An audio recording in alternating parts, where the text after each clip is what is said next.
بسم اللہ الرحمن الرحیم۔ السلام علیکم ورحمۃ اللہ وبرکاتہ۔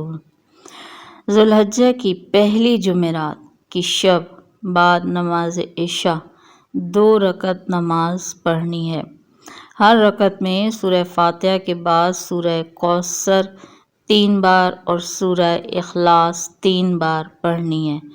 صدق کے دل سے اس نماز کا پڑھنے والا انشاءاللہ تعالی اپنی زندگی میں ہی بہت سی بشارتیں دیکھ لے گا انشاءاللہ تعالی۔ اور جو کوئی جمعے کے دن ذوالحجہ کے مہینے میں 6 رکعت پڑھے اور ہر رکعت میں سورہ فاتحہ کے بعد سورہ اخلاص 15 بار پڑھے اور ہر رکعت میں سلام کے بعد 10 بار پڑھے، لا الہ الا اللہ المالک الحق المبین، اول و آخر 11 مرتبہ درود پاک پڑھ کر نماز کی قبولیت اور بخشش گناہ کے لیے اللہ تعالیٰ سے دعا مانگے، انشاءاللہ تعالیٰ اللہ تعالیٰ اپنی قدرت کاملہ سے اس نماز پڑھنے والے کو اس کے گناہ معاف فرما کر داخل جنت فرمائے گا۔